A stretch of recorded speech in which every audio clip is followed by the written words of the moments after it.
សូមស្វាគមន៍មកកាន់ Channel រាត្រីនិទានរឿងក្នុងរាត្រីនេះដែរខ្ញុំនឹងលើករឿងមួយដែលមកចែកជូនពុកម៉ែបងប្អូនទាំងអស់គ្នាបានស្ដាប់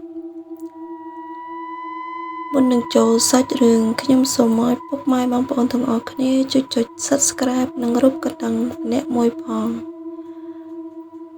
ដើម្បីជាកម្លាំងចិត្តឲ្យខ្ញុំធ្វើវីដេអូបន្តក្រោយៗទៀត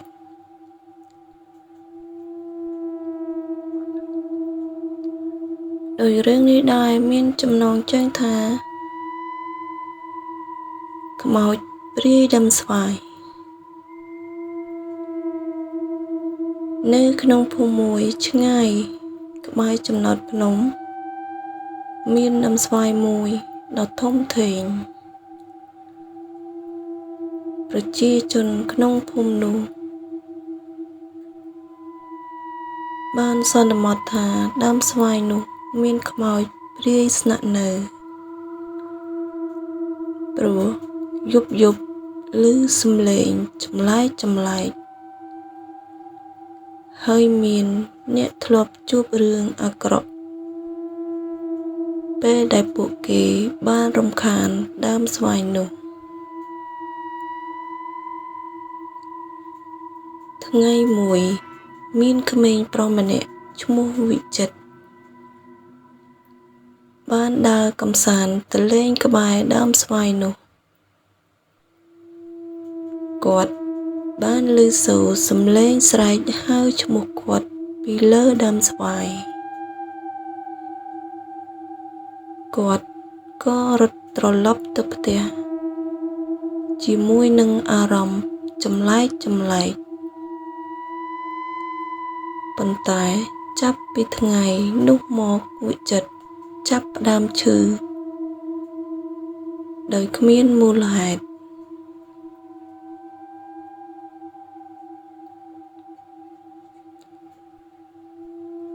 អ្នកដែលមានវ័យចំណាស់ជាងគេនៅក្នុងភូមិបានពន្យល់ថាដើមស្វាយនោះពីអតីតកាលជាកន្លែងដែលមានស្ត្រីម្នាក់ស្លាប់ដោយការកើតវិបត្តិស្នេហា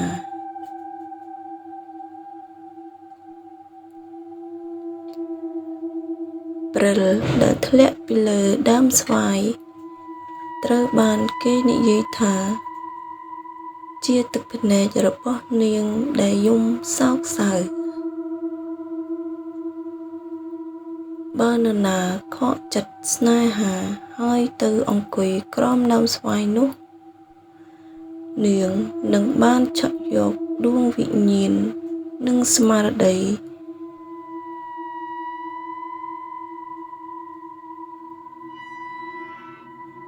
យប់មួយ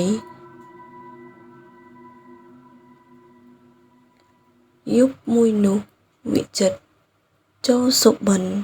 ឃើញនាងស្រែកហៅឲ្យគាត់ទៅនៅជាមួយនាងព្រឹកឡើងម្ដាយវិចិត្ររកកូនមិនឃើញសោះហើយមានស្នាមជើងដូចជាគេដើរឡើងដើមស្វាយ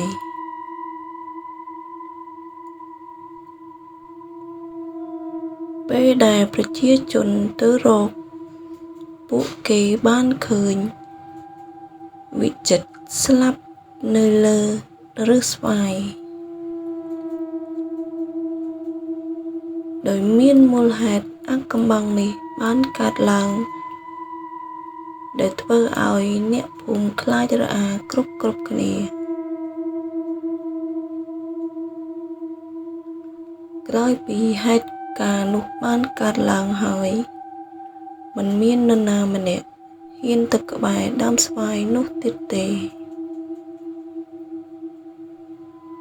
ប៉ុន្តែពួកគេនៅតែឮសំឡេង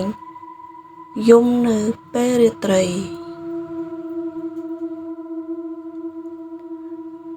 ដោយសំឡេងនោះបានយំដ៏ក្រអួនក្រអៅដែលធ្វើឲ្យពួកគេ ឬសម្បុរគួរឲ្យខ្លាច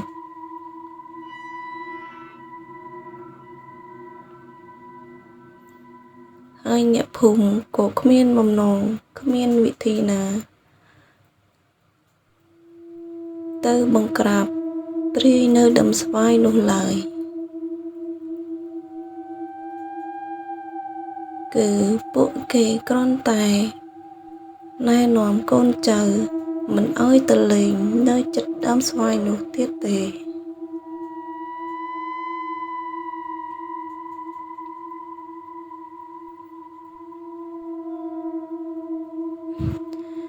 ចារឿងនេះក៏បានបញ្ចប់ត្រឹមនេះពុកម៉ែបងប្អូនសូមខន្តីអភ័យទោសបើសិនជាខ្ញុំ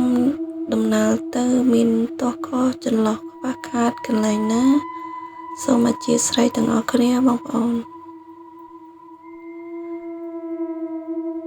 ហើយក៏សូមឲ្យពុកម៉ែបងប្អូនទាំងអស់គ្នាជួយចុច Subscribe និងរូបកណ្ដឹងម្នាក់មួយផង